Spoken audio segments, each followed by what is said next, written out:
안녕하세요. 반갑습니다. 어, 이제 뭐 경제학, 통합 경제학이라 그래서 오늘부터 이제 강의를 시작하게 됐고요.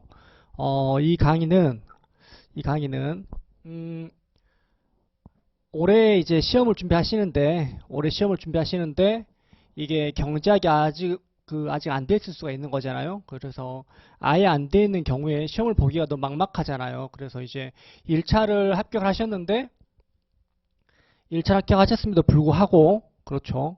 경제학 때문에 시험을 보기가 너무 싫어. 이런 경우가 있을 수 있는 거잖아요. 근데 이제 그런 분들에게 그 꿈과 희망을 주기 위해서 이 강좌를 개설했고요. 그래서 기본기를 빠르게 한번 여러분들에게 설명을 드릴 거고, 그 설명을 중심으로 해서 이제 기출 문제를 가지고 분석을 해보려고 합니다. 그래서 어떤 문제를 풀어볼까 고민을 했습니다. 어떤 문제를 풀어볼까 고민하다가 교수님들 책도 있고, 그리고 이제 제가 선별해 놓은 문제도 있고, 그래서 그걸 가지고 한번 풀어볼까라고 하다가, 그래도 가장 중요한 건 기출이니까, 이제 문제를 풀어보시면 아시겠지만 이제 기출이 계속 돌고 돈다라는 느낌을 받습니다. 그래서 기출이 가장 중요하기 때문에 기출을 가지고 분석을 하는 그런 방향으로 강의는 진행이 될 겁니다. 그래서 이론인 수업인데 가장 기본적인 것만 하진 않을 거예요. 왜냐하면 시험을 보셔야 되잖아요. 그러니까 시험을 보셔야 되기 때문에 이론을 좀 더 강화시키는, 좀 더 파고드는 정도의 좀 심화 있는 이론을 공부할 거고, 거기에 맞춰서 문제를 풀 거다라고 생각을 하시면 될 것 같습니다. 아시겠죠? 그래서 요 수업을 들으시면 그래도 가서 시험을 포기하지 않으시거나, 그래도 이제 희망을 가지고 문제를 끝까지 풀 수 있는 정도까지는 30회면 좀 적긴 하지만 그래도 한번 있는 힘껏 여러분의 합격을 위해서 한번 해보도록 하겠습니다. 이렇게 여러분도 이제 정말 많이 도와주셔야 됩니다. 이제 도와주신다는 게 뭐냐면 뭐 다른 거 없어요. 그냥 여러분께서 수업을 들으시고 거기에 따른 복습, 이제 합격을 노리시면 예습을 할 시간이 잘 없죠. 예습할 시간이 잘 없기 때문에 복습만이라도 제발 철저하게 하자. 그게 가장 중요한 포인트인 것 같아요. 그래서 여러분들이 이 수업을 할 때에는 복습을 한 8의 비중을 하고 예습은 2의 비중을 하시면 될 것 같다라는 생각이 듭니다. 그래서 복습을 8, 예습을 2의 비중을 하시고, 그리고 기본적으로 나는 제가 한 말을 다 알아들을 수 있어. 그런 마인드로 수업을 들으셨으면 좋겠어요. 그냥 수업 듣고 복습 내가 따로 해야지 이런 느낌이 아니라, 내가 수업 들을 때 최대한으로 얘를 다 소화를 시킬 거야 라는 마인드로 수업을 들으셨으면 좋을 것 같아요. 그래서 되도록이면 이걸 다 수업 시간에 소화를 하려고 하시고, 소화가 안 되는 부분은 이제 복습을 하시면 된다 라고 생각을 하시는 게 좋을 것 같습니다. 됐죠? 그리고 이제 저를 모르시는 분들이 있겠죠. 저를 모르시는 분들이 있겠지만, 어, 수험 강사로서는 이제 뭐 신참이죠. 강사로서는 신참이고, 그리고 이 수험 바닥에서는 오랫동안 있었습니다. 수험은 오랫동안 했었고, 얼마 전까지는 저도 수험생이었겠죠. 수험생이었고, 2차까지는 합격을 했습니다. 1차 합격하고 2차는 동시에 나름 이제 좀 짧은 수험 기간을 가지고 2차까지는 합격했던 것 같아요. 한 2년 좀 넘게 걸려서 2차까지는 합격을 하고, 그리고 이제 그때 당시에 경제학과 행정법 이 두 과목이죠. 메인 과목이 두 과목이었기 때문에 이 두 과목에서 그래도 나름 괜찮은 준수한 점수를 얻어서 합격을 했던 것 같아요. 그리고 당연히 이제 이 자리에 서 있다는 것은 뭐 그렇지 않을 수도 있지만 이제 면접을 떨어졌죠. 그래서 저희 때는 이제 면탈 유예가 없었습니다. 면탈 유예가 없었기 때문에 그냥 이렇게 그 사람들 중에 한 명 떨어지는 거죠. 6명 중에서. 그래서 이제 제가 떨어졌고, 그 이후로는 이제 1차가 안 되더라고요. 1차가 안 돼서. 그래서 이제 저기 어디 그 암흑세계에서 과외를 한 12년 했습니다. 12년. 12년 동안 하다가 한번 나의 능력을 한번 강사로서 발휘해보자 라는 마인드로 강사를 시작을 해서, 지금 이제 두 번째 강의인데, 두 번째 강의. 첫 번째 강의는 올 겨울에 했었거든요. 올 겨울에 이제 기본 강의를 했었는데 당연히 여러분은 안 들으셨죠. 왜냐하면 이제 필수 하셔야 되기 때문에 들을 시간이 없죠. 그래서 저는 이제 그때 당연히 안 듣겠지만 그래도 워밍업 차원에서 한번 해보자 라는 마인드로 진행을 했었고, 그래서 이번 수업은 그래도 좀 자신이 있습니다. 그때보다는 훨씬 더 매끄럽고 원활하게 진행을 하지 않을까라는 생각이 듭니다. 됐죠? 그래서 이제 잔소리는 좀만 할게요. 잔소리는 좀만 하고, 수업을 빨리 진행하도록 하겠습니다. 그래서 경제학이 가장 중요하니까 누가 뭐라 해도 합격에 있어서 경제학이 가장 중요하다고 생각을 합니다. 그러니까 이 경제학만큼은 이 강의를 통해서 합격권에 무조건 좀 갈 거다 라는 마인드로 하셨으면 좋겠어요. 30회 만에 경제학을 끝낸다는 게 말이 안 된다 라고 반문할 수도 있습니다. 하지만 말이 안 되는 일이 일어나는 게 우리가 사는 세상 아니겠습니까? 그죠? 그러니까 본인 스스로를 믿고 한번 해보셨으면 하는 게 저의 간절한 바람입니다. 자, 그러면 교재를 볼게요. 교재의 이름은 진격의 경제학입니다. 여러분들이 합격으로 이렇게 진격하듯이 걸어가는 그런 느낌을 받기 위해서 진격의 경제학이라고 지었고요. 그래서 한번 첫 페이지 보겠습니다. 1페이지를 보면 미시경제학을 공부하기 위한 조건이라고 되어 있죠. 그래서 어떤 방법으로 미시경제학을 해야 여러분들이 좀 더 쉽게 공부를 할 수 있을까라는 생각을 해봤습니다. 그래서 적었는데 이제 뭐 미시는 선택 이런 말이 있지만 결국에는 제가 볼 때에는 경제학이든 2차 과목이 어려운 이유는 그런 것 같아요. 이해만 했기 때문에 생각을 합니다. 이해만 해버리면 어떻게 될까요? 그냥 머릿속에만 둥둥 떠 있는 거죠. 내가 그걸 우리의 목적은 답안지 현시하는 게 목적이죠. 답안지에 써보는 게 목적인데 이해만 하고 머릿속으로 아 그런가 보다 라고 하기 때문에 당연히 그걸 현시할 수 없겠죠. 그 중요한 건 뭡니까? 얘는 경제학은 또 풀어내야 됩니다. 사회과학처럼 그냥 막 적으면 되는 게 아니죠. 그래서 막 적어낼 수도 없어. 얘는 풀어야 되니까. 그렇기 때문에 얘는 더 뭐 정치학이나 행정학 혹은 국제정치학 이런 것보다 훨씬 더 어려운 과목일 수밖에 없겠죠. 왜? 먼저 이해를 해야 되고 이 이해한 걸 개념을 기본으로 해서 문제를 풀어내야 되기 때문에 어려울 수밖에 없습니다. 됐습니까? 그래서 이걸 단순히 이해만 해서는 안 됩니다. 아, 나는 이해했으니까 됐어. 이게 아니라 이해한 걸 넘어서서 우리는 그걸 현실해야 되기 때문에 뱉어낼 수 있어야 됩니다. 쉽게 말하면 어떤 거냐면 뱉어낸다는 개념이 어떤 거라고 생각하시면 되냐면 다른 사람에게 내가 개념을 설명한다. 이런 느낌으로 접근하셔야 돼요. 왜냐하면 내가 그 개념을 설명할 수 있으면 그것과 관련된 문제를 풀 수 있지 않겠습니까? 그러니까 첫 번째는 뭐다? 그 개념을 이해를 하는데 그 이해의 정도는 내가 다른 사람에게 설명할 수 있을 정도면 된다. 라고 생각하시면 될 것 같아요. 왜? 설명할 수 있으면 분명히 문제는 풀 수 있습니다. 그러니까 그 정도까지 이해는 해야 된다는 겁니다. 그 정도까지는. 그 정도까지는 이해를 해서 내가 말로 뱉어야 쓸 수 있겠죠. 이해됐습니까? 단순히 기회비용이나 이런 거구나. 이해했어. 이렇게 머무르시면 안 된다. 라는 거죠. 그래서 그 이상을 해야 되는데 그 이상의 정도는 설명할 수 있을 정도가 가장 적정한 것 같다. 라는 거겠죠. 이해됐습니까? 자, 그러면 이제 이해는 어떻게 해야 되냐?가 문제가 되겠죠. 그러면 이해는 어떻게 해야 되는데? 라고 했었을 때 보통은 우리는 그 한글 단어에가 그 뜻이 분명히 내포되어 있습니다. 이해됐죠? 무슨 말이냐면 이렇게 생각해 보세요. 미시경제학. 경제래. 먹고 사는 이야기 아닙니까, 경제? 미시래. 뭔가 작은 거 같잖아. 이해됐죠? 그러니까 우리가 쓰는 모든 것들에 대한 걸 말하는 게 미시경제학인가? 혹은 거시경제학은 뭡니까? 크잖아. 그게 국가 차원의 이야기를 말하는 건가? 이렇게 생각해 볼 수 있다는 거죠. 무슨 말인지 이해되셨습니까? 결국에는 첫 번째로 이해를 할 때에는 그 단어가 가지고 있는 의미를 함축적으로 생각을 해보자는 거죠. 한번 걔가 가지고 있는 말이 무슨 말일까? 라고 생각을 해보시고 그걸로 한번 유출해 보시는 거죠. 그리고 읽으면서 이런 내용이었구나. 이해되셨죠? 그렇게 이해를 하시면 좀 덜 까먹습니다. 덜 까먹고 이해하는데 좀 더 편의할 수 있어요. 됐죠? 그리고 나서 그 이해를 함에 있어서 어떻게 해야 되는 거냐면 나의 언어를 하시는 게 훨씬 편할 겁니다. 저 같은 경우는 어떻게 했냐면 공부를 할 때 막 싸우듯이 했습니다. 싸우듯이. 경장 내가 너를 문제를 못 풀면 난 밥을 안 먹겠어.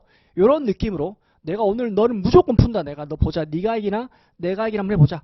이렇게 좀 치열하게 했습니다. 근데 뭐 여러분들은 여러분들의 취향에 맞게끔 뭐 타일러 되고 야 제발 좀 풀려 좀 봐라. 이렇게 막 오늘 풀리면 안 되냐? 이런 마인드 하셔도 되고 아니면 뭐 저처럼 하셔도 되고 여러분들의 맞게끔 여러분의 언어로 표현을 하셔서 경제학을 접근하셨으면 좋겠습니다. 이해되셨죠?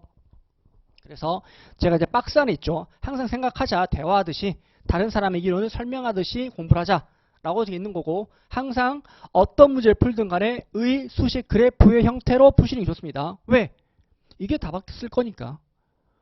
답안이 안 써집니다. 공부를 이렇게 하시면 답안이 안 써질 수가 없습니다. 우리가 미시경제학 답안을 쓸 때에 의, 수식, 그래프, 그리고 평가 이 정도의 구조로 쓰는 거잖아요. 그러니까 어떤 문제를 풀든 간에 여러분은 의, 수식, 그래프 요 구조를 지켜서 항상 푸시는 연습을 하셔야 됩니다. 쉬우니까 넘어가야지 라고 생각하시는 순간 본인이 지금까지 공부하시는 스타일로 다시 갈 수밖에 없어요. 그러니까 무조건 의수식 그래프로 난 할 거야 라는 생각을 하시면 될 것 같습니다. 그리고 백지복습을 하자라고 적어놨는데 똑같은 맥락입니다. 이해했으면 안 보고 써봐야 되겠죠. 그래야 내가 안 보고 써봐야 정확하게 알고 있었나 없었나 나를 평가할 수 있겠죠. 그냥 눈으로 읽으면 제 조카가 있습니다. 5학년입니다. 5학년.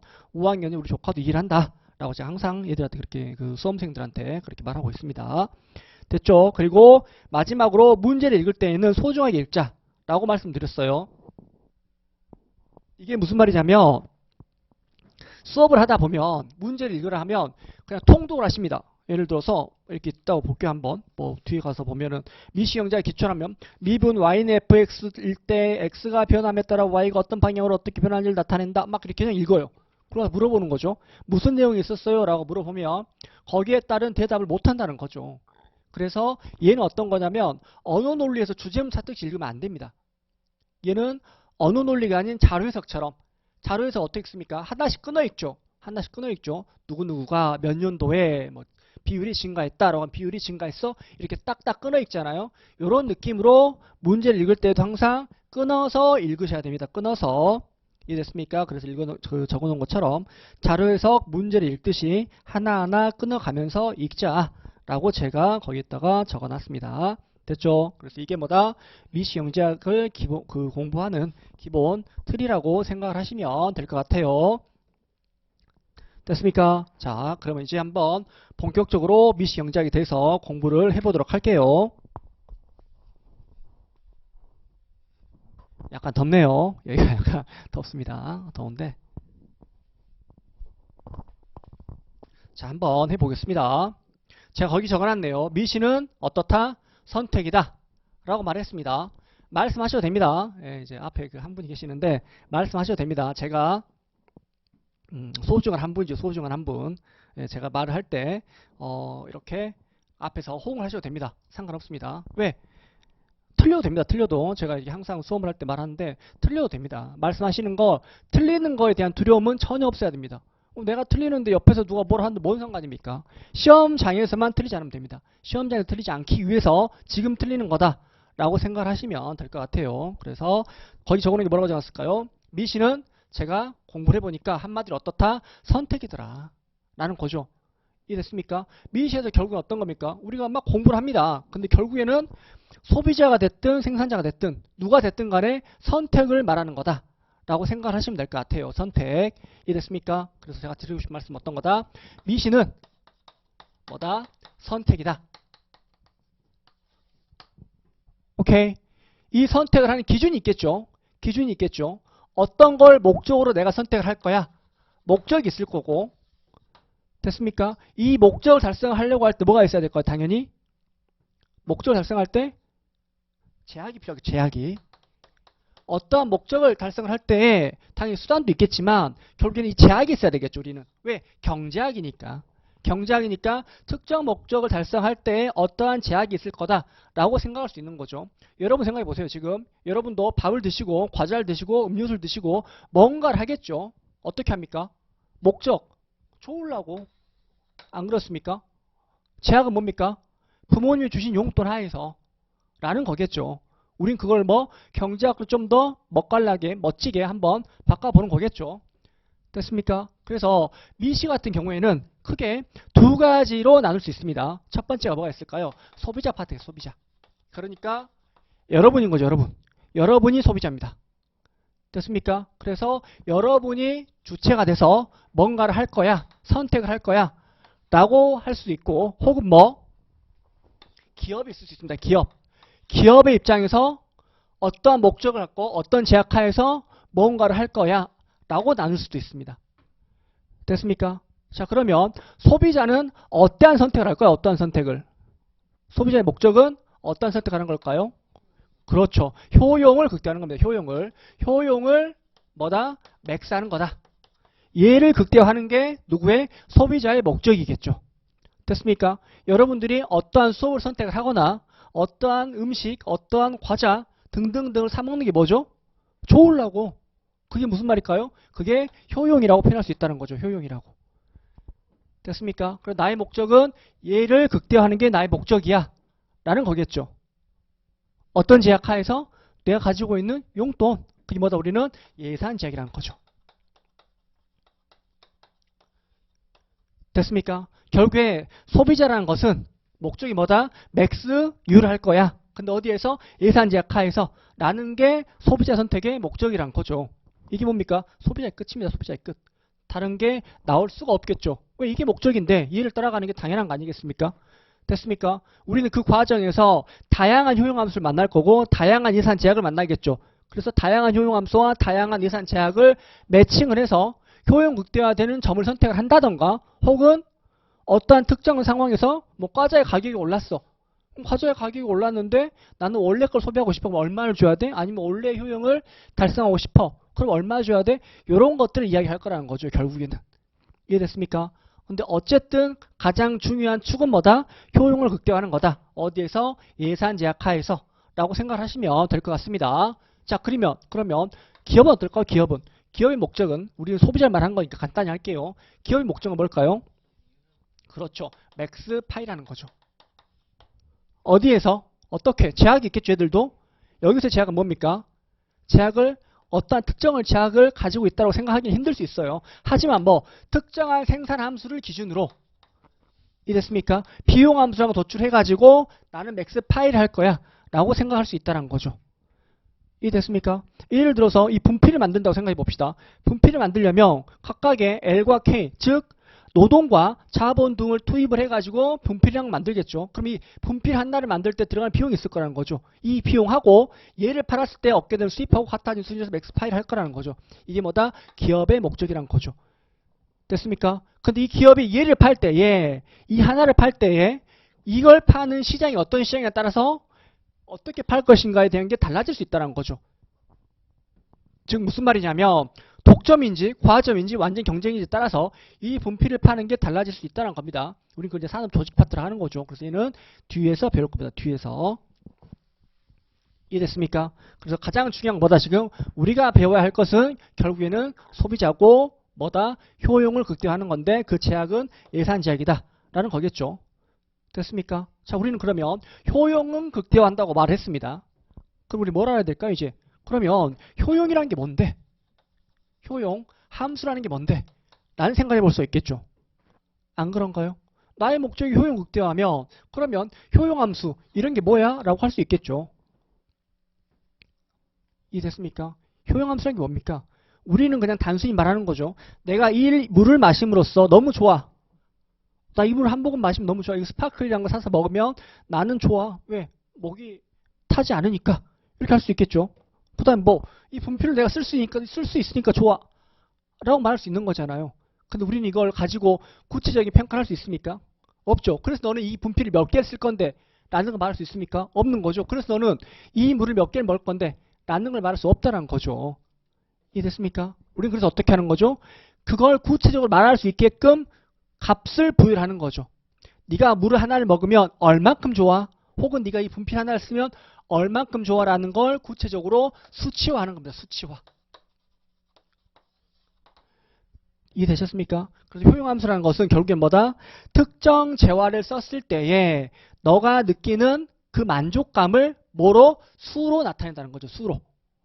이해됐습니까? 예를 들어 생각해 볼게요. 예를 들어서 우리가 쓰는 재화를 X나 Y로 나타낸다 생각해 볼게요.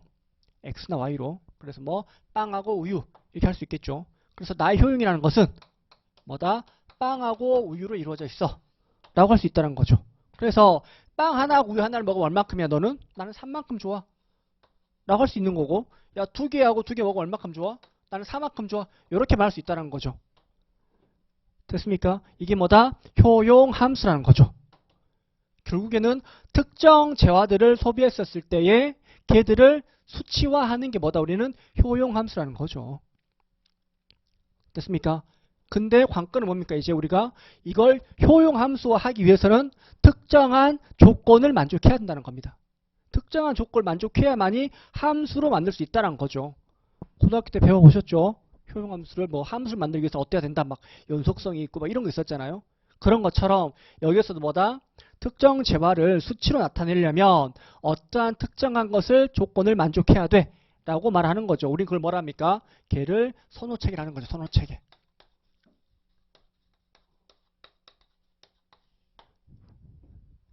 선호라는 게 뭡니까? 내가 좋아하는 정도 만족감을 생각하면 되겠죠. 그 만족감에 체계가 있다는 거죠. 수치를 보고 하면 체계가 잡힐 거 아닙니까? 어떤 게 더 좋고 어떤 게 더 안 좋고 우리 그걸 알 수 있겠죠. 그니보다 우리는 선호체계라는 거고 이 선호체계에 대한 뭐가 있다? 공리가 있다는 거죠. 공리. 공리라는 게 있다는 거죠. 이해되셨습니까? 그러면 어떠한 특정한 공리를 만족을 하면 우리는 뭐다? 그걸 효용함수로 나타낼 수 있다라는 거죠. 됐습니까? 그래서 이런 공리에는 뭐가 있냐? 라고 말할 수 있겠죠. 공리에는. 그러면 어디에가 2페이지 볼게요. 2페이지. 2페이지가 아니죠. 8페이지 볼게요. 8페이지. 8페이지 여기 나와 있네요. 공리에는 뭐가 있을까요? 공리에는. 이런 공리에는 그렇죠. 5가지가 있습니다. 5가지가. 첫 번째 뭐가 있을까요? 완비성이 있는 거죠. 완비성. 완비성이라는 공리가 있다는 거죠. 효용함수를 만들려면 이건 만족해야 돼 라는 겁니다. 완비성이라는 게 뭘까요? 그렇죠. 적어놨죠. 완전하게 비교 가능하다. 이해됐습니까? 야, 너 스파클 하나하고 이 분필 하나하고 혹은 이 펜슬하고 뭐 저 지우개하고 어떤 게 더 좋아? 라고 했었을 때 저는 완벽하게 비교를 해서 뭐가 더 좋아? 라고 말할 수 있어야 한다는 거죠. 됐습니까? 그래서 완전하게 비교 가능하기보다 완비성이다. 라는 거겠죠. 그 다음 뭐가 있죠? 이행성이 있는 거지. 이행성. 이행성은 뭔가요? 나는 빨간 분필보다 파란 분필이 더 좋아. 그러면 그게 더 좋은 거죠. 이해됐습니까? 거기에 대한 더 높은 효용이 있는 거죠. 그걸 뭐라 한다? 우리는 이행성, 즉 일관성을 말하는 거죠. 됐습니까? 일관적이어야 된다는 거예요. 사람이. 그게 뭐라 한다? 우리는 이행성을 하는 거죠. 됐습니까? 그 다음 뭐가 있죠? 연속성이 있는 거죠. 얘는 이제 우리가 고등학교 때 경자이 아니죠. 그 미분 배울 때 배우는 거죠. 연속성이라는 건 뭔가요? 그래프가 연속적으로 이렇게 한다는 겁니다.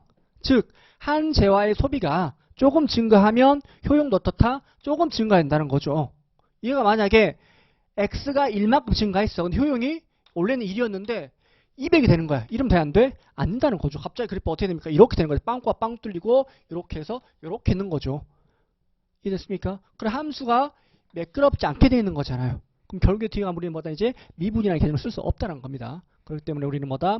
연속성을 가지고 있어야 된다. 그 말은 곧 한 재화의 소비가 조금 늘면 거기에 따른 효용도 조금 늘어야 된다. 라는 거죠. 그 다음 뭐가 있죠? 이제 단조성 있는 거죠. 단조성. 단조성이란 건 뭔가요?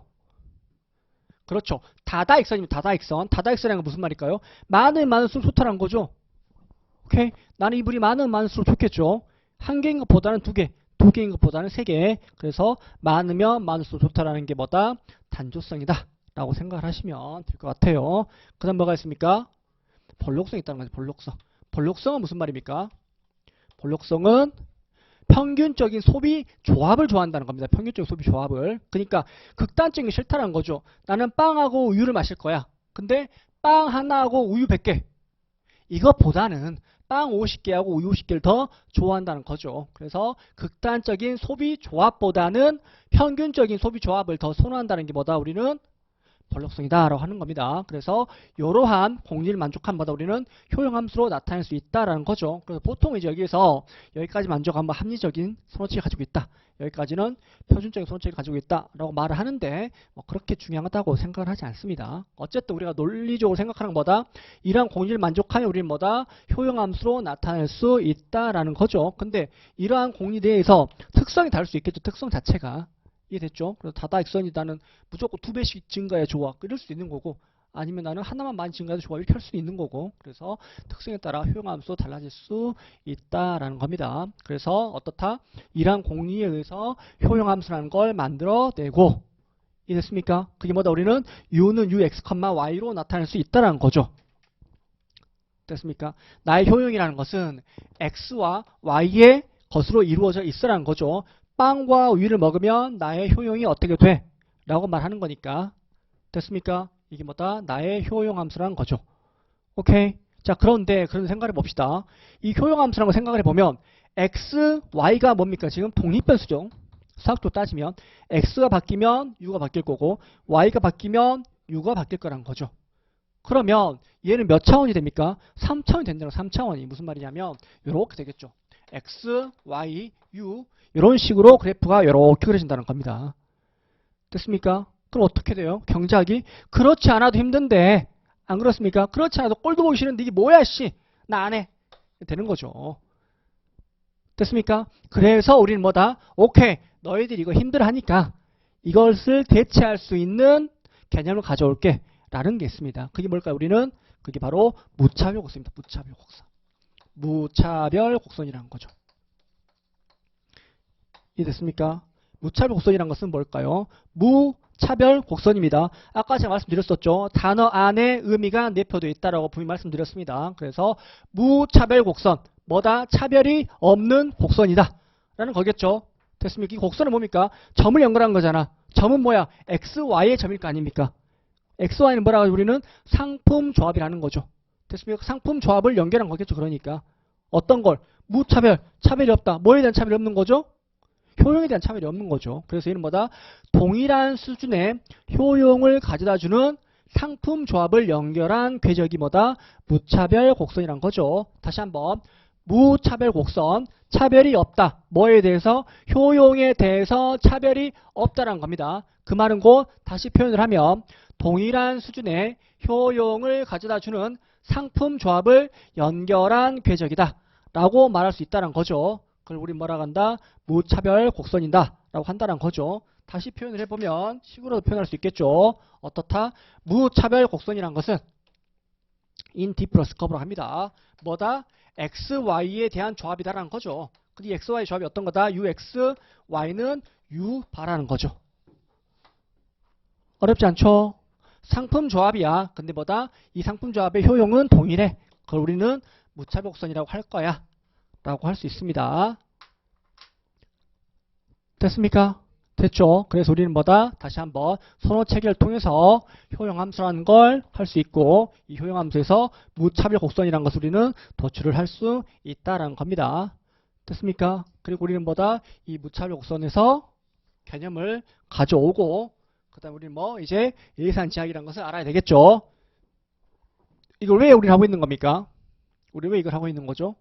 그렇죠. 효용 극대화하기 위해서 뭐였다? 우리의 목적은 선택. 소비자 선택을 보고 싶은 거야.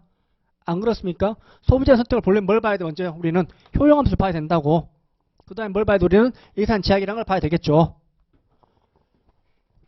됐습니까? 됐죠? 그럼 예산제약은 뭐가 있을까요? 우리는 예산제약이라는 것은 x, y를 중심으로 하는 거니까 x, y를 중심으로 하는 거니까 pxx 플러스 pyy는 m.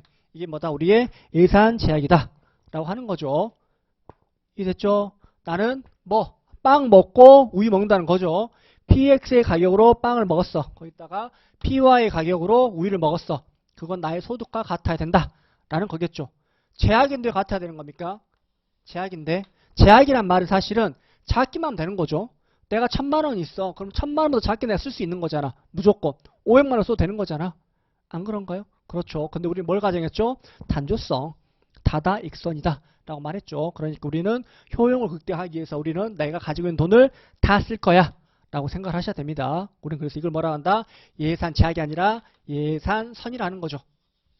내가 가지고 있는 소득을 전부 다 썼을 때에 소비할 수 있는 상품 조합을 연결한 궤적이겠죠. 됐습니까? 됐죠? 그래서 결국엔 뭡니까? 이 예산선하고 이 무차별 곡선하고 어떻게 돼야 되겠죠? 어떻게 돼야 뭔가 이루어지겠죠? 뭐가? 효용 극대화가 이루어지겠죠? 이해됐습니까? 그래서 우리는 이제 거기에 대해서 좀 더 살펴보도록 하겠습니다. 무슨 말인지 이해가 됐죠? 됩니까? 됐죠? 그래서 머릿속에 일단 그리셔야 됩니다. 먼저 큰 지도를 그리고 나서 구체적인 내용을 살펴봐야 되지. 구체적인 내용만 보면은 다 까먹게 됩니다. 이해됐죠? 그래서 결국에 첫 번째가 뭐다? 오늘 배운 것 중에서 미시경제학은 선택에 대한 문제를 말하는 거다. 그래서 소비자를 먼저 배울 건데 소비자 선택은 만족을 높이는 것. 그걸 굳이 경제학적으로 표현하자면 효용을 극대화하는 거다. 어디에서? 주어진 용돈, 예산선 하에서. 그래서 우리는 소비자 선택에서는 거기에 대한 말들을 계속 할 거야 라고 생각을 하시면 됩니다. 됐습니까? 오케이. 자, 그래서 교과서를 다시 한번 볼게요. 자, 미시경제학의 기초라고 돼 있죠. 미분 되겠습니다. 미분. 기본적으로 이제 미분을 아셔야 되겠죠. 미분을 알아야 된다는 개념이 어떤 거냐면 이제 한계라는 개념이 있습니다. 한계라는 개념이 매우 중요하죠.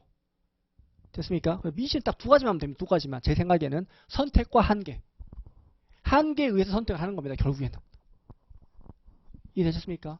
내가 어떤 걸 소비했었을 때 얻게 되는 거, 혹은 뭐 들어가는 비용, 이런 상황에서 한계 개념으로 선택을 하는 게 미시다라고 하셔도 무방합니다. 됐습니까? 그래서 이제 한계에 대한 개념이라는 게 뭐 누구죠? 마샬이 한계라는 개념을 가지고 왔죠. 그래서 일단은 볼게요. 미분과 한계는 밀접한 관련이 있다는 겁니다. 첫 번째 볼게요. 미분이라고 되어 있네요. y는 fx라고 되어 있고 x가 변함에 따라서 y가 어떤 방향으로 갔는지를 보는 거죠. 그래서 x를 잘게 쪼개는 거죠.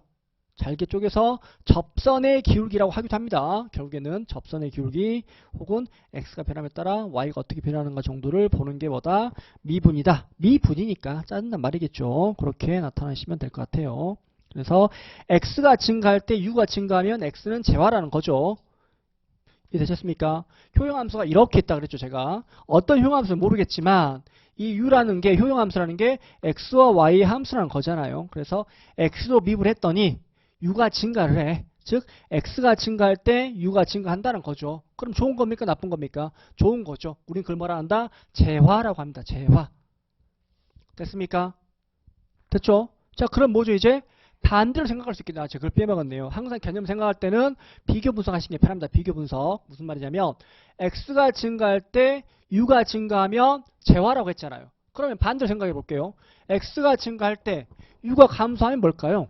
그렇죠. 비재화겠죠. 비재화. 됐습니까? 이렇게 한 개념을 내가 명확하게 잡고 그 다른 개념은 반대로 해석을 해서 잡으면 된다라는 겁니다. 그 말은 꼭 라운드 x분의 뒤에 가서 할 겁니다. 라운드 x분의 라운드 u가 0보다 크면 이걸 뭐라고 한다? 우리는 재화라고 하는 거죠. 재화. 됐습니까? 0보다 작으면 비재화를 하는 거고 0이면 우리 뭐라고 한다? 중립제라고 합니다. 중립제. 중립제는 뭡니까? 말 그대로 중립입니다. 중립. 야, 너 누구 편이야? 하니까 뭐라고 저는? 난 중립이야. 네 편도 아니고 저 사람 편도 아니야. 이 말이겠죠. 그러니까 얘는 무관하다라는 말을 하는 거고 하고 싶은 거겠죠. 그래서 중립제다라고 할 수가 있습니다. 그래서 어쨌든 미분할게요. x가 증가할 때 u가 감소하면 bjy다. 이렇게 나타나 있죠. 그래서 첫 번째 그냥 f'x 있네요. dx분의 dy 리미트 델타 x를 갔었을 때 어떻게 되는가를 보여주는 거죠. 그래서 뭐 이렇게 쉬운 걸 왜 하십니까? 라고 하시는 분이 있을 수도 있어요. 하지만 어려워하는 사람도 있다. 됐습니까? 그래서 한번 볼게요. fx가 3x의 제곱 플러스 4x 플러스 5로 되어 있네요. 그래서 얘를 x로 미분한다면 어떻게 될까요? dx분의 dfx가 되겠죠. 그러면은 미분하면 6x 플러스 4가 됩니다. 됐습니까? 그 말은 곧 x의 n승을 x로 미분하면 n x의 n-1 이렇게 되는 겁니다. 왜 이렇게 됩니까? 라고 물어보신다면 외우세요! 라고 말씀드릴게요. 제가 원래 이제 외우란 말 진짜 안 하거든요. 근데 이런 건 외우셔도 됩니다. 이게 뭡니까? 분필이죠? 예, 그런 느낌입니다.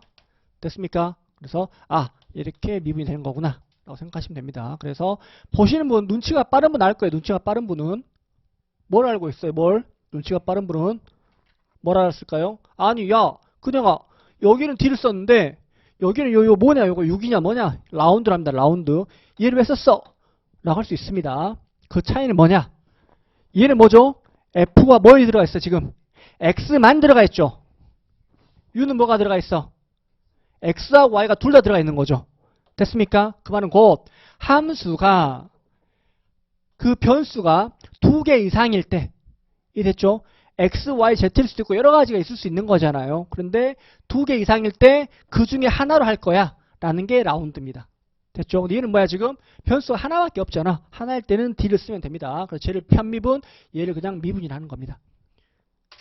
됐습니까? 됐죠? 그래서 그 함수를 보고 있는 게 두 가지 이상이면 편미분, 하나면 뭐다? 미분을 하면 된다 라고 돼 있네요. 그래서 1번 일반적 미분 해봤고 2번은 뭡니까? 이제 곱에 대한 미분이죠. 곱에 대한 미분.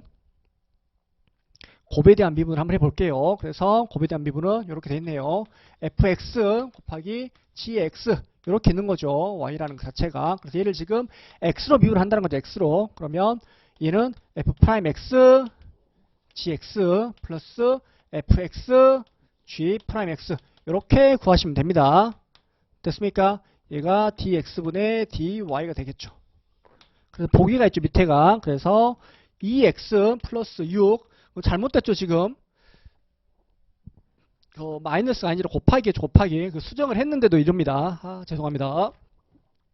곱하기 뭐다? 4x 플러스 10이 되겠죠. 그래서 얘를 미분하는 거죠. 됐습니까? 이 한가로 2번 보시면 돼요. 이 한가로 2번 2x 플러스 6 마이너스가 아니라 거의 곱하기입니다. 곱하기. 바꾸셔야 됩니다. 죄송합니다. 그래서 2x 플러스 6 곱하기 4x 플러스 10을 미분한 뭐다?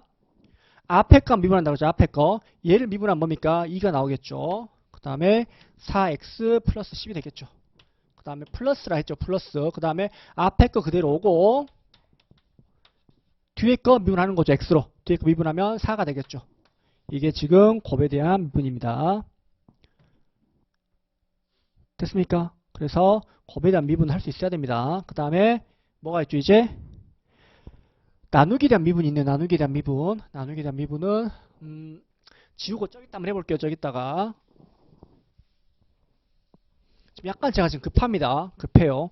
이게 지금 30회 잡아놓고 얘를 지금 14회인가 끝내고 그리고 문제 풀이를 한 16회인가로 진행을 할 겁니다. 그래서 좀 더 걸릴 수도 있고 좀 더 빨리 끝날 수도 있는데 지금 그래도 그 계획대로 하기 위해서 약간 좀 급하게 하고 있습니다. 급하게. 그래서 여러분들이 좀 다 잘 따라오시길 바랍니다. 자, 곱에 대한 미분이죠. 이번에는 그러면 f의 x를 g의 x로 이렇게 나누어진 상태에서 얘를 미분하는 거죠. 됐습니까? 그럼 얘는 어떻게 됩니까? 지금 gx의 제곱 f'x gx 그 다음에 fx g'x가 되는 거죠. 얘도 지금 참 잘못 찍혔죠. 됐습니까? 얘는 어떻게 된 거냐면 지금 gx의 전체 제곱이겠죠. 제곱 그 다음에 f'x gx 마이너스 fx g'x가 되는 거죠. 이렇게 나온다는 겁니다. 됐습니까? 얘를 이제 어떻게 풉니까? 라고 하면 사실 얘 뭡니까? 얘는 나누기의 미분이 아닙니다. 뭐의 미분이죠? 곱의 미분입니다. 곱의 미분. 왜? fx 곱하기 g의 x의 전체 마이너스 1이 되는 거잖아요. 이렇게 미분하는 거잖아요. 지금 무슨 말인지 됐습니까? 됐어요? 안 됐어요? fx 곱하기 gx 전체의 마이너스 1이 되겠죠? 됐어요? x분의 1은 x의 마이너스 1입니다. x분의 1은 x의 마이너스 1을 표현할 수 있는 거니까 이렇게 된다는 거죠. 그럼 얘를 곱에 대한 미분이니까 앞에 그 미분하고 f'x 그 다음에 g의 x의 마이너스 1이 되겠죠. 됐습니까? 그 다음에 플러스 f의 x의 그 다음에 얘를 미분하는 거잖아요. 얘를 지금. 됐습니까? 그래서 얘를 미분하면 아직 얘를 안 배웠군요. 여러분들이. 앞에다가 마이너스 1이 나옵니다. 이렇게. 그 다음에 겉미분, 속미분을 하는 겁니다. 지금 전체 미분을 한번 하고 gx에 마이너스 2, 그 다음에 속미분을 하면은 g'x가 나옵니다. 지금. 이렇게 나온다는 거죠.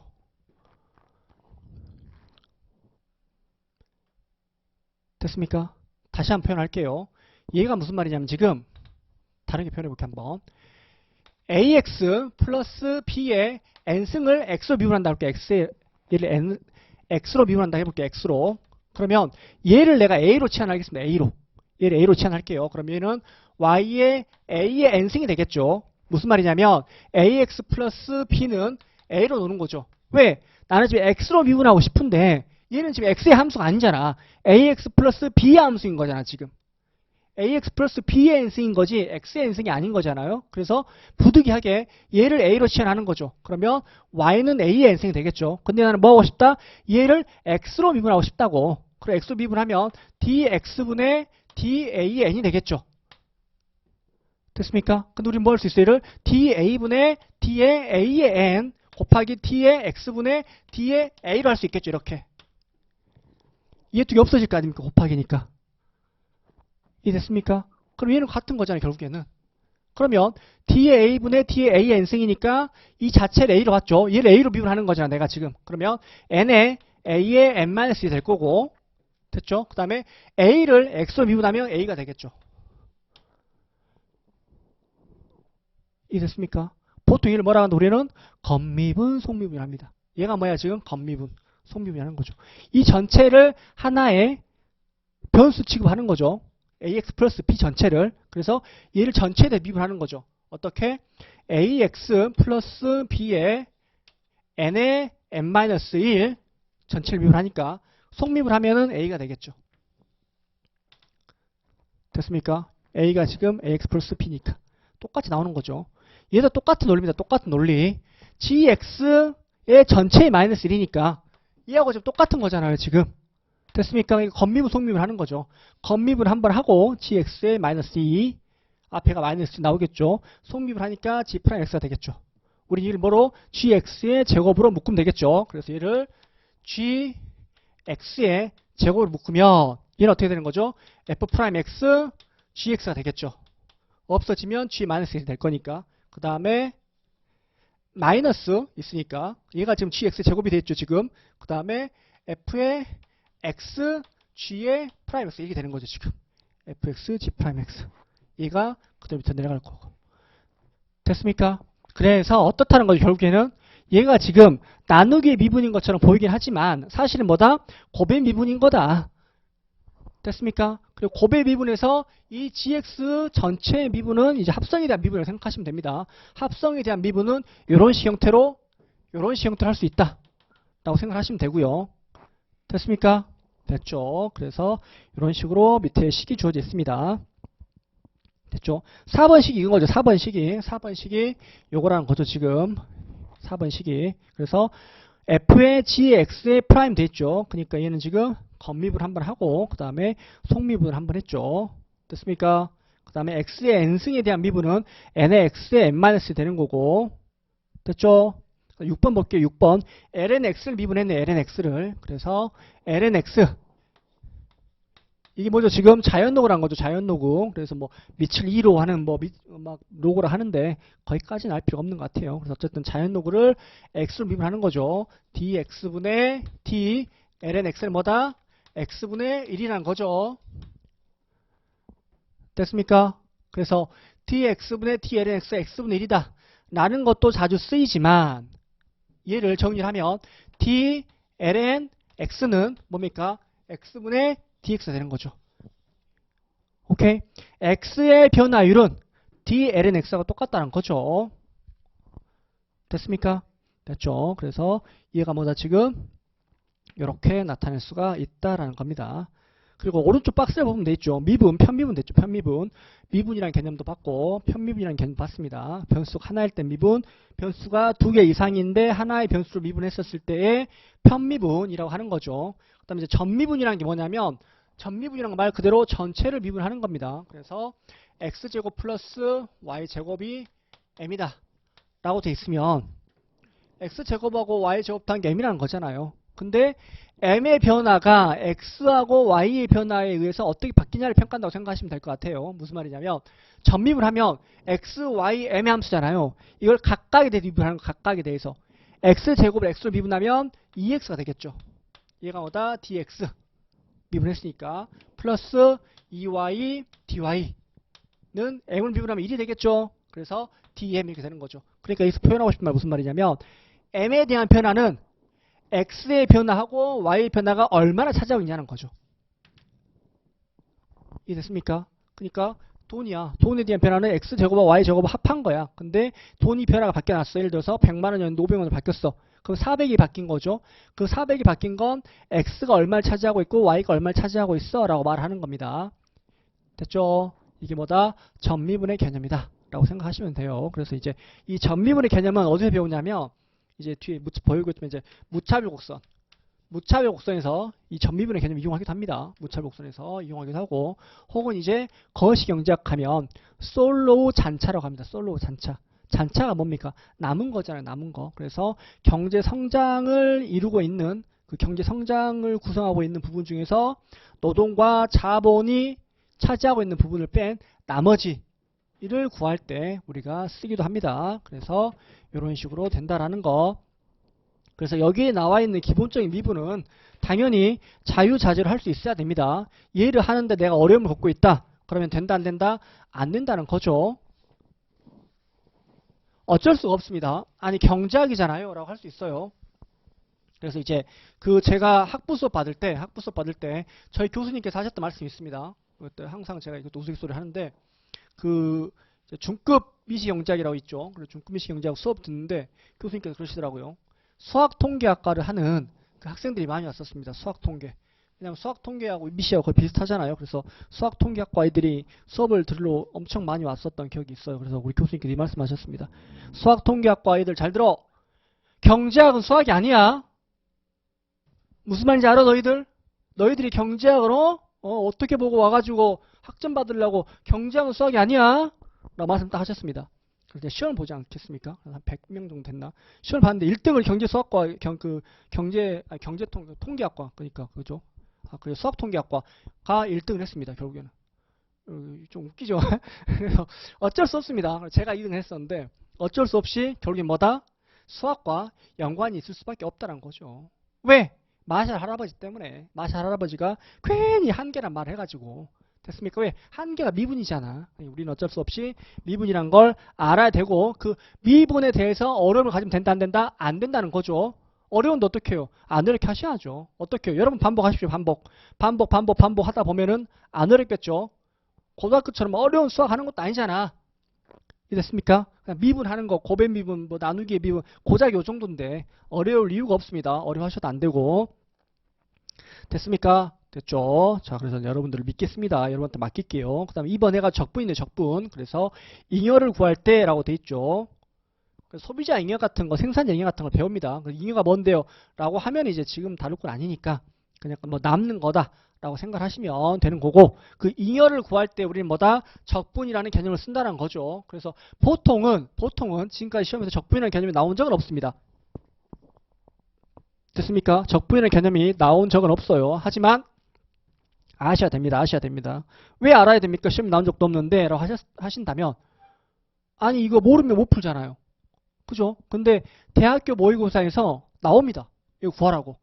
한 해에 하나씩 꼭 나옵니다. 꼭. 한 해에 한 문제씩 꼭 나옵니다. 그렇기 때문에 당연히 알아야 되는 겁니다. 그래서 이 적분의 개념은 뭐 요새는 이제 컴퓨터, 네이버 이런 데 있죠. 네이버에 적분 쳐서 찾아보셔도 되고. 그래서 적분이 어려운 개념이 나온 게 아니니까 그냥 잉여 구해라 이 정도의 개념으로 나오는 거니까 그걸 좀 커버를 하시길 바랍니다. 됐죠? 자, 됐고.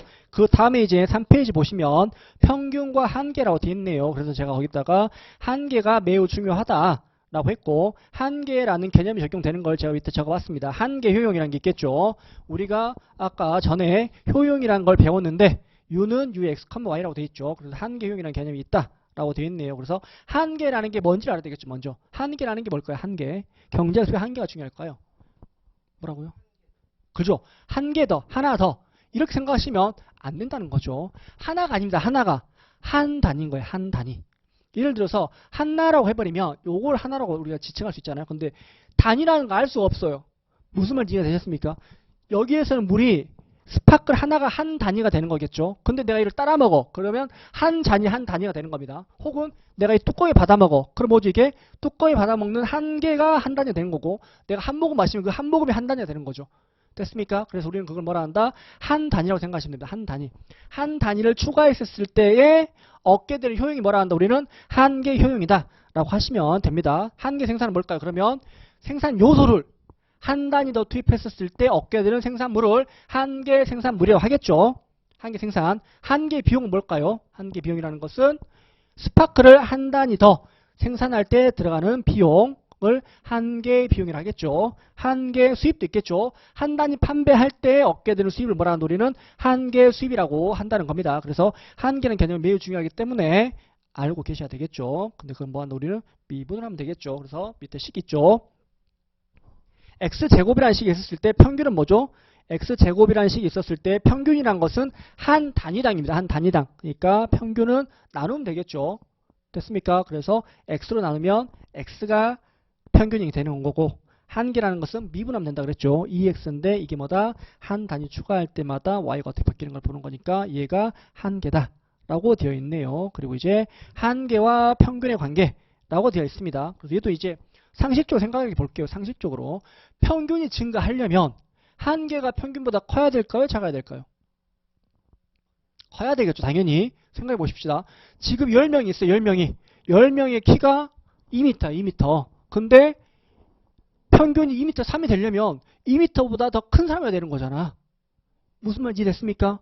그래서 2m 11이 되어야만이 2m 1이 되겠죠. 됐습니까? 그래서 평균이 우상향한다. 즉 평균이 증가하려면 한 개가 더 커야 된다고. 평균이 증가하려면 한 단위로 들어온 것이 평균보다 커야 되겠죠. 그래 평균이 증가하겠지. 그러니까 평균이 우상향하면 한 개는 뭐다? 더 커야 된다. 우상향하면 A씨가 우상향하면 MC는 더 위에 있어야 한다는 거겠죠. 됐습니까? 근데 평균이 똑같아. 계속 2m야. 그럼 MC도 어때야 돼? 2m야 되는 거잖아. 그러니까 A씨가 MC가 같을 때는 최저점이다. 같을 때는 교차한다. 이런 말이겠죠. 됐습니까? 근데 만약에 A씨가 감소한다면 어떻게 되겠어요? 당연히 MC가 더 작아야 된다고. 작아야 된다고. 됐습니까? 이런 식형도 되겠죠. 당연하죠. 키가 한 명이 들어왔을 때 더 쪼그라들어. 그럼 평균보다 MC가 더 작아야 되겠죠. 새로 들어온 사람은 2m보다 더 키가 작아야만이 어떻다? A씨가 줄어들겠죠. 그래서 A씨가 우상향할 때에는 MC가 더 커야 되고 A씨가 우하향할 때에는 MC가 더 작아야 되는 거고 최저점 혹은 같을 때에는 MC와 A씨가 동일해야 된다라는 것을 의미를 합니다. 그래서 MC와 AC 관계가 이렇게 있네요. 그래서 얘는 이제 더해버리면 힘드니까 비용함수 파트에서 제가 따로 다뤄드리도록 하도록 하겠습니다. 됐습니까? 됐죠? 그 다음에 이렇게 넘어갈게요. 그래서 6페이지를 볼게요. 6페이지. 6페이지 보시면 자주 쓰이는 기호라고 되어 있네요. 기호. 그래서 A, 뭐 알파 막 이렇게 있죠. 그래서 알파 동그라미, 베타, 감마, 델타, 그 다음에 엡실론 요 정도로 자주 나오죠. 그 다음에 세타도 자주 나오죠. 세타. 람다 당연히 자주 나오고 뮤도 자주 나오죠. 뮤도. 됐습니까? 파이 자주 나오고 로, 시그마, 뭐 타우도 가끔씩 나오네요. 타우도. 그 다음에 오메가. 요 정도는 알고 계셔야 됩니다. 요 정도는.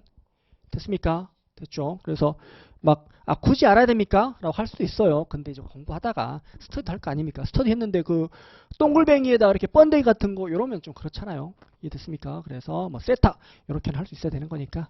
그래서 그걸 좀 기억을 하시면 좋을 것 같습니다. 됐죠? 그래서 7페이지 볼게요. 미시의 흐름이라고 되어 있네요. 그래서 이걸 이제 완전 경쟁일 때라고 했는데 그냥 들어가 보십시오. 선호체계라는 게 있다는 거죠. 보시면 이 선호체계 아까 말했던 그 공리 완, 이, 연, 단볼이었죠. 완비성, 이행성, 연속성, 단조성, 볼록성이라는 게 있다는 거죠. 그래서 완, 이, 연, 단볼이라고 저는 외웠습니다. 그래서 거기에서 효용함수가 나온다는 겁니다. 그리고 효용함수에다 예산서를 더하면 뭐가 나온다? 개인의 수용함수가 나온다는 거죠. 됐습니까? 왜? 효용함수는 내 거잖아. 내 효용함수를 가지고 내 예산선을 대입을 해서 내가 뭘 한다? 효용극대화를 했더니 뭐가 나와? 내 개인에 대한 수요가 나오겠죠. 가격이 얘가 1,000원이야. 1,000원일 때 내가 스파크를 몇 개를 먹어 라는 게 나올 거란 거죠. 됐습니까? 근데 이 1,000원의 가격에 대해서 모든 사람들의 수요를 더한 게 뭐야 이제? 걔가 뭐다? 시장 수요가 된다는 겁니다. 그래서 개인 수요에 대한 것을 수평합하면 수평합이라는 것은 P가 가로축이니까 세로축이니까 수평합을 하면 주어진 P에 대해서 사람들이 몇 개를 수요를 하냐에 대한 문제인 겁니다. 그래서 1,000원일 때 내가 10개 앞에 있는 학생분이 10개 하면은 동일한 P에 대해서 20개 되겠죠. 그래서 수평합이라고 하는 거고 얘는 이제 Q로 정리하면 됩니다. Q로 뒤에서 또 할 겁니다. 시장 수요가 나온다는 거죠. 그 다음에 이제 생산함수라는 게 있다는 거죠. 생산함수. 효용함수 유사할 수밖에 없겠죠. 거기에서 비용국수화로 해서 비용함수가 나올 거고 이용국대를 하면 개별 기업의 공급 함수가 나오겠죠. 동일한 논리로 얘도 수평합을 하면 시장에 뭐가 나올까요? 공급 함수가 공곡성이 나오겠죠. 그래서 얘 두 개 같다 나오는 게 뭐다? 완전 경쟁시장의 균형이다. 정확하게 말하면 완전 경쟁시장의 단기 균형이다. 라고 할 수가 있겠습니다. 됐습니까? 그래서 완전적인 시장이 아니라면 이제 뭐 독점 과점, 독점적 경쟁으로 빠져나가는 거겠죠. 그 다음에 이윤극대와의 다른 관점에서 요소 시장이 되어 있네요. 앞에서는 뭐였던 거죠? 상품 조합을 본 거잖아. X, Y. 그래서 재화 단위가 중심이었다는 거죠. 근데 생산 요소 파트는 뭐죠? 이제 생산 요소 단위로 보는 거죠. 앞에서 봤을 때는 재화를 한 단위 팔았을 때 얼마를 얻는다.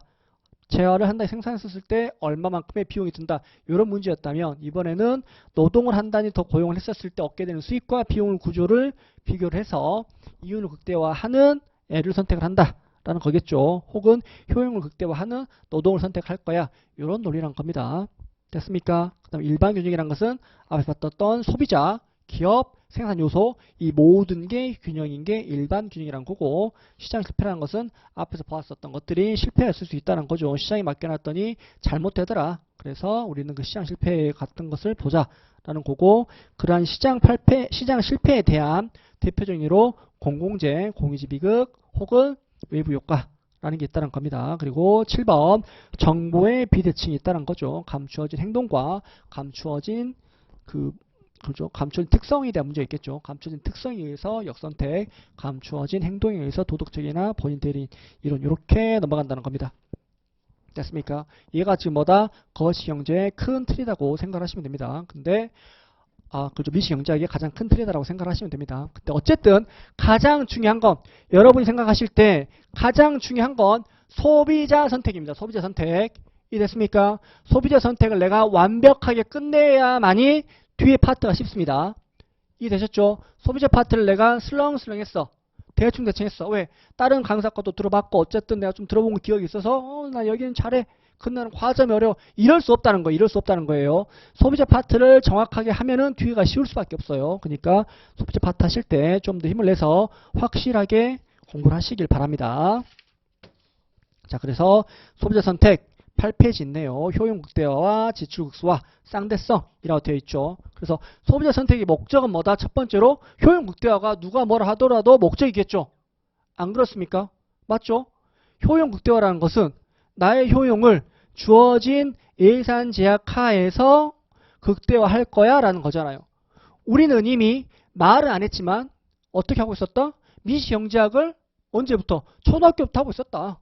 안 그렇습니까? 엄마가 준 용돈 가지고 맛있는 과자 사 먹었잖아요. 그게 뭐야? 우리는 효용 극대화했다는 거죠. 안 그렇습니까?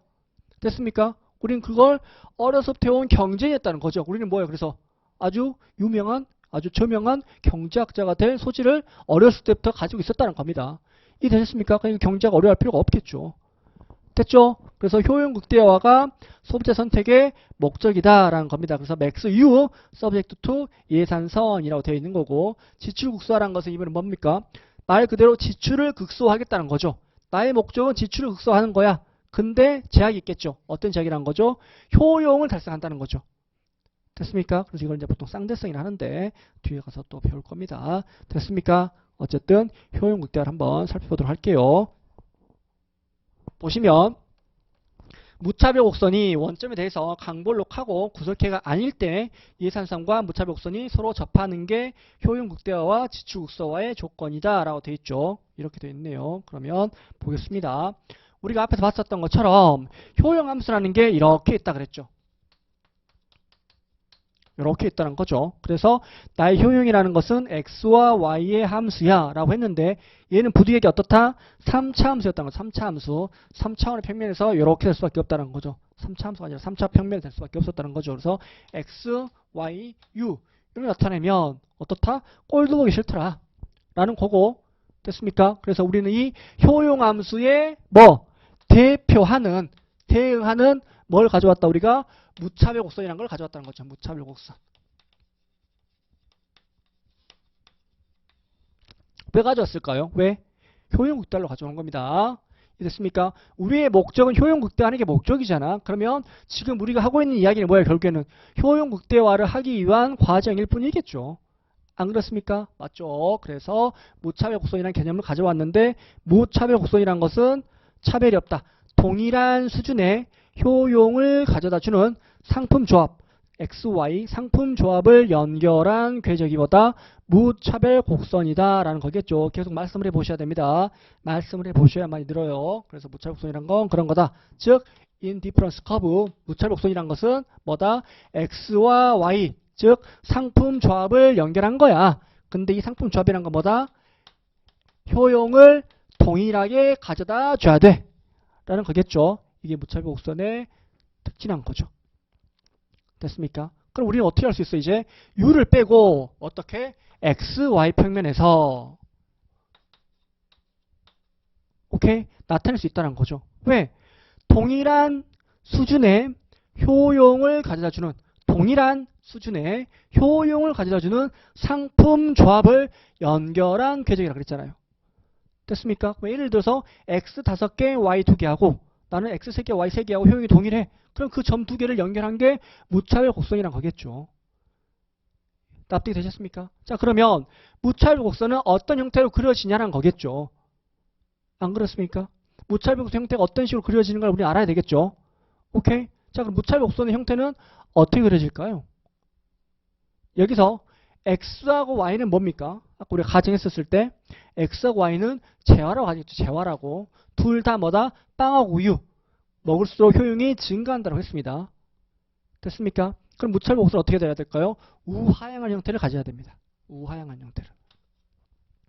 이해됐습니까? 왜냐하면 동일한 수준의 효용을 유지한다 그랬잖아요. 그러면 효용이 동일하려면 빵하고 우유를 내가 먹는다고. 그러면 빵을 더 먹으면 우유는 어떻게 해야 돼? 내가 덜 먹어야지. 그래야 효용이 동일해지는 거 아닙니까? 이해됐습니까? 그래서 둘 다 재화인 경우에는 무차별 곡선은 어떻다? 우하향한 형태를 가져야 된다는 거죠. 여기까지 오케이? 됐나요? 자, 그럼 봅시다. 이번에는 둘 다 재화가 아니라 둘 다 비재화라고 생각해 봅시다. 그러면 똥하고 오줌이라고 생각해 볼게요. 똥오줌. 더러웠지 어쩔 수 없습니다. 똥오줌. 그러면 나는 똥을 더 먹었어. 그럼 효용이 동일하면 어떻게 해야 돼? 오줌을 덜 먹어야지. 그러니까 어떻게 해도 우하향 형태를 가져온다는 거죠.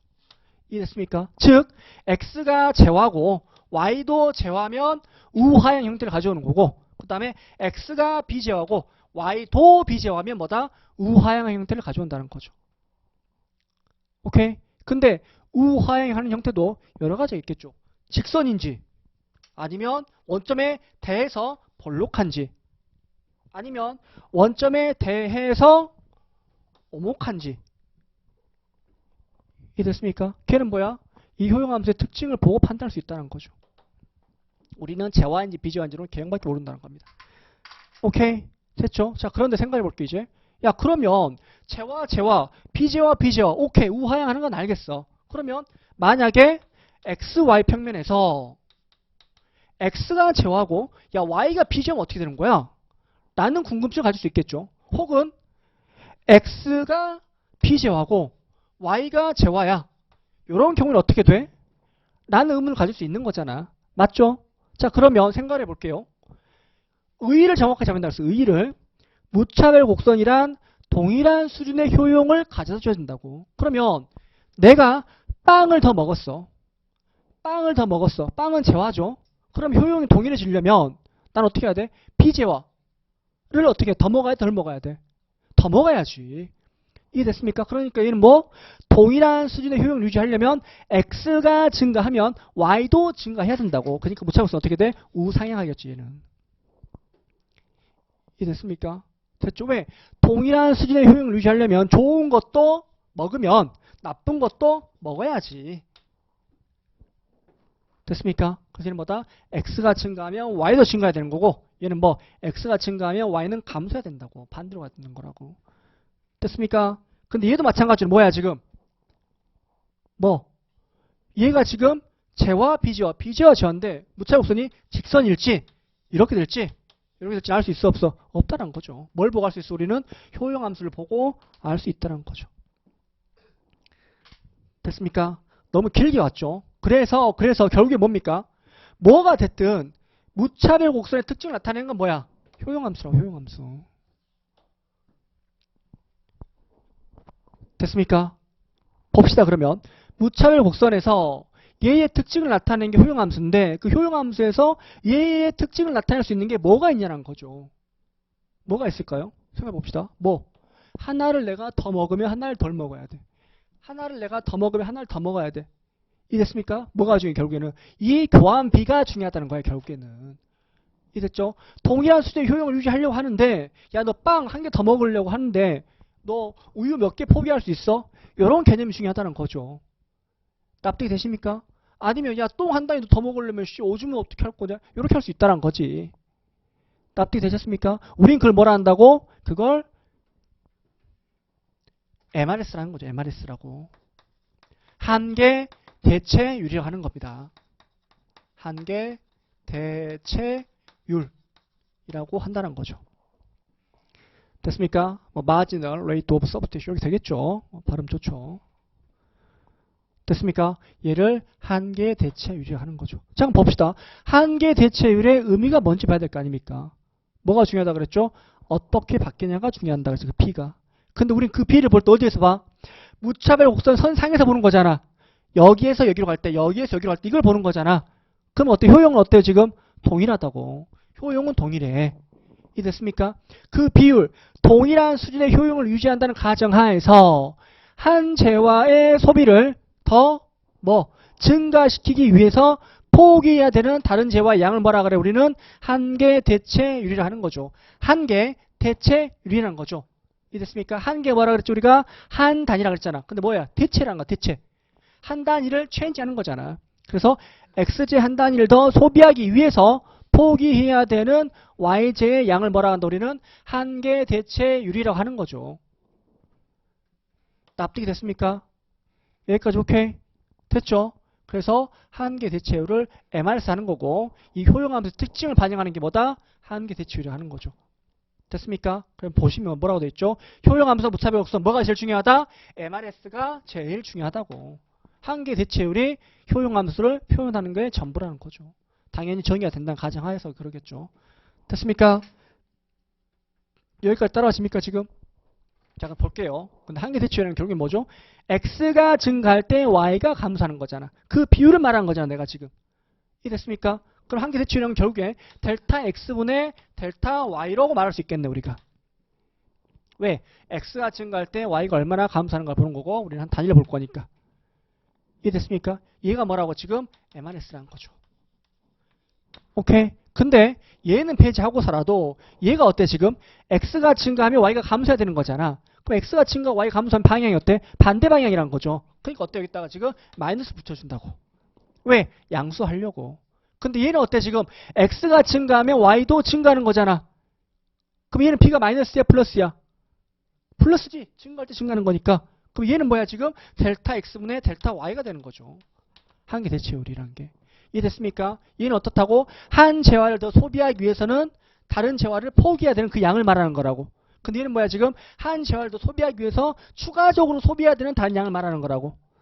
됐습니까? 그러니까 둘 다 재화이거나 둘 다 비재화일 때의 한계 대체율은 마이너스 델타면 델타 x가 되는 거고 델타 y가 되는 거고 재화 비재화이거나 비재화 재화일 때는 델타 x분의 델타 y가 뭐다? 한계 대체율이 되는 거죠.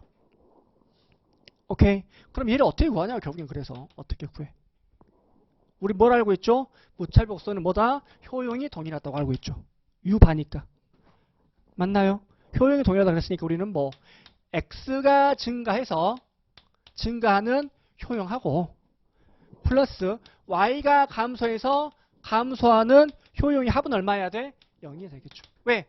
무차별이니까. 무차별. 효용이 동일해야 되는 거니까 x가 증가해서 증가하는 효용의 증가분하고 y가 감소해서 감소하는 효용의 감소분의 합은 0이 돼야 된다는 거죠. 그럼 여기서 도출할 수 있겠네. 마이너스 델타 x분의 델타 y는 뭐라고? muy분의 mux가 되겠네요. 됐습니까? 재화 재화이거나 비재화 재화일 때. 됐나요?